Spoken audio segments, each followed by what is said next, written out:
C'est bon, c'est parti. T'es prêt? Ça va, Joël? Ça va très bien, je vous remercie.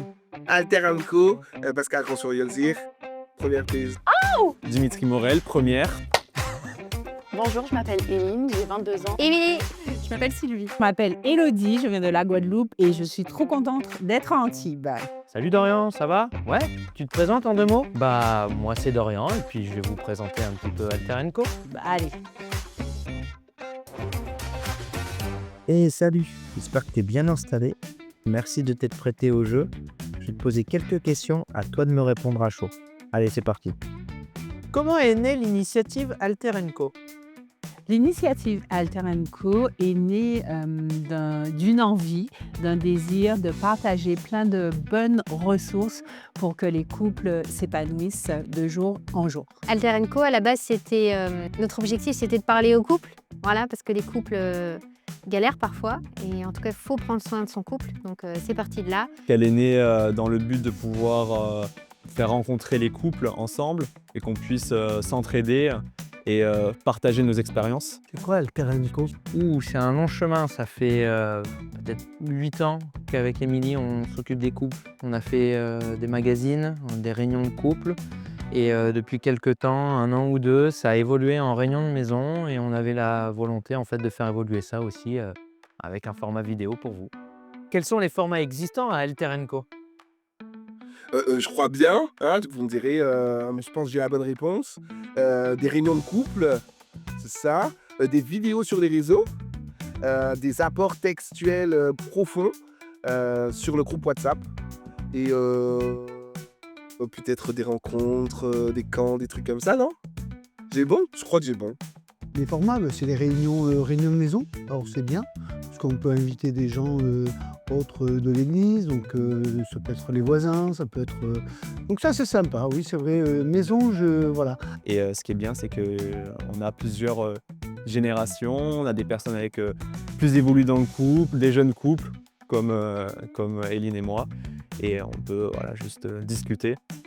Alors, on a les formats des réunions de maison. Ça peut varier selon qu'un repas est prévu ou un sorte de tea time avec un échange. Des réunions présentielles à l'église avec des invités, nos super vidéos que nous tournons actuellement et bientôt un camp à venir en famille et ça va être super. L'ambiance en un mot dans les réunions de maison de couple. Chaleureuse. C'est des réunions où il y a la liberté aussi. Apéro? Ah, c'est chill. Je pense que le mot qui va bien là, c'est chill. C'est à la mode, donc on va l'utiliser. Safe place. On se sent à l'aise. On peut parler des vrais sujets en émettant... On dit les termes, quoi. Et puis ça nous fait du bien. Quand on ressort, on est encouragé. En fait, je voulais dire que ça part dans tous les sens, qu'il y a vraiment une effervescence. C'est ça, effervescence. Pas mal. Je dirais que c'est bon enfant. On passe de très bons moments ensemble. J'allais dire grosse marade, mais ça se dit pas, non? Ça fait combien de temps que tu es marié?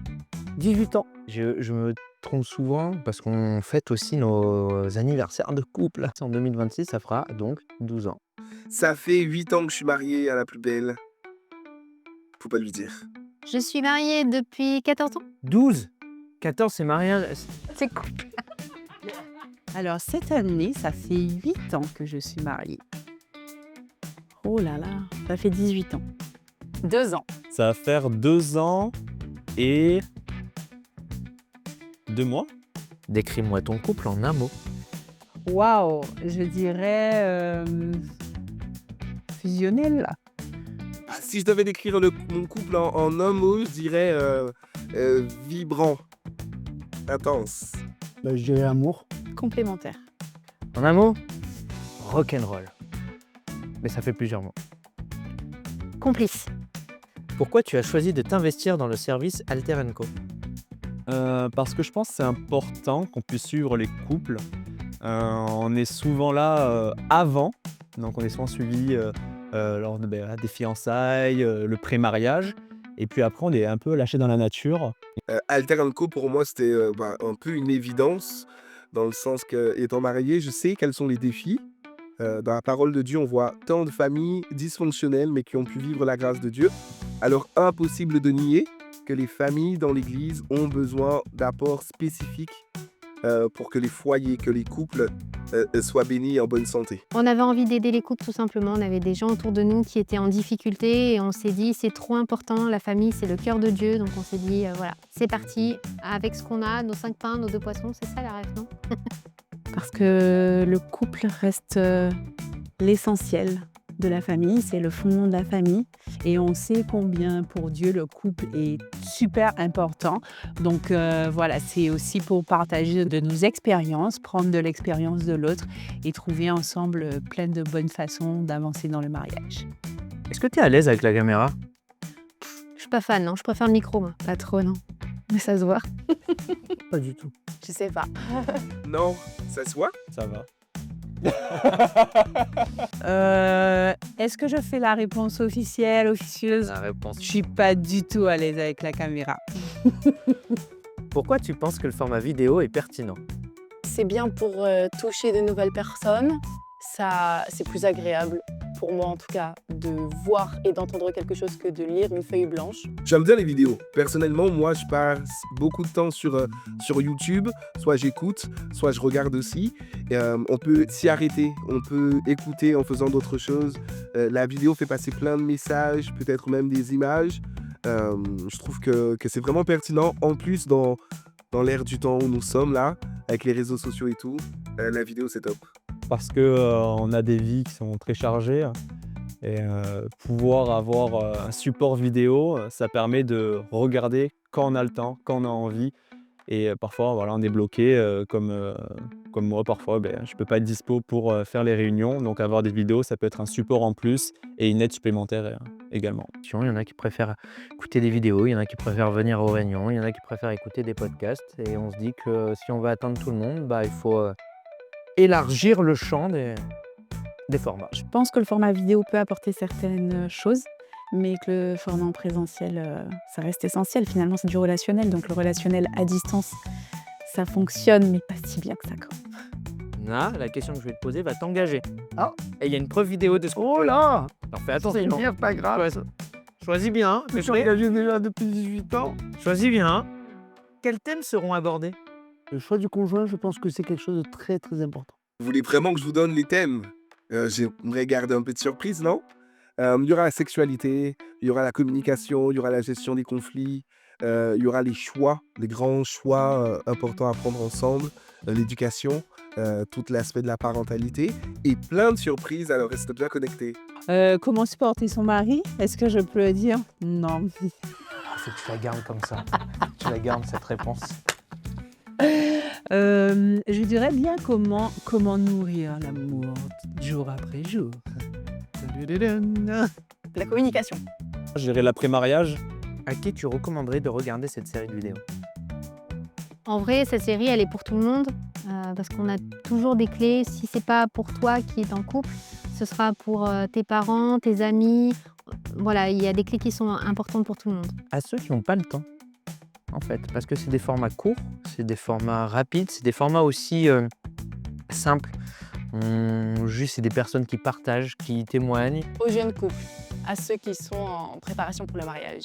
Et aussi les célibataires. Je crois que je dirais à toutes les personnes que je connais, celles qui sont mariées, celles qui sont célibataires, celles qui désirent se marier, vraiment à tout le monde en vrai. Franchement, à tous. Et j'aimerais faire un appel particulier aux aînés, aux maris et aux femmes, et peut-être même aux veufs, à ceux qui ont connu, qui sont passés par toutes les phases du mariage. On a besoin de votre expérience. L'Église, c'est pas simplement des jeunes couples, des couples un peu expérimentés. On a besoin de voir toutes les générations dans ce groupe Alter & Co. Alors les couples d'expérience, venez nous partager vos lumières et puis vivre ces bons moments ensemble. Qu'est-ce que tu dirais à une personne pour lui donner envie de venir aux réunions de maison? Tu cherches de la bonne nourriture, que ça soit spirituel ou également alimentaire, rejoins les réunions de couple. Ben, on est sympa, non? Rien que pour ça déjà. Et parce que comme j'ai pu le dire tout à l'heure, au niveau de l'ambiance qui règne, c'est vraiment une ambiance saine. On n'est pas là pour exposer ses problèmes en fait. On partage, on échange sur des difficultés qu'on a eues. C'est juste un moment de liberté. On partage les uns avec les autres et ça c'est génial. Si vous préférez à l'église, si vous préférez à la maison, vous êtes les bienvenus. Donc on ouvre notre maison et puis on partage ensemble et on mange un petit morceau, on boit un coup, c'est important. On n'a jamais fini d'apprendre. Et honnêtement, qu'est-ce qu'il y a de plus précieux que notre couple? On va vivre toute la vie ensemble, fonder une famille, les générations suivantes. Donc prenez soin de votre couple. Un petit mot pour la fin? C'était ça le mot de la fin. C'était sympa. Non, j'adore ça. Ça fait déjà beaucoup de mots. Voilà, à très bientôt. Viens à Alter & Co. Avec Chris, on va plus loin. Let's go. Apéro.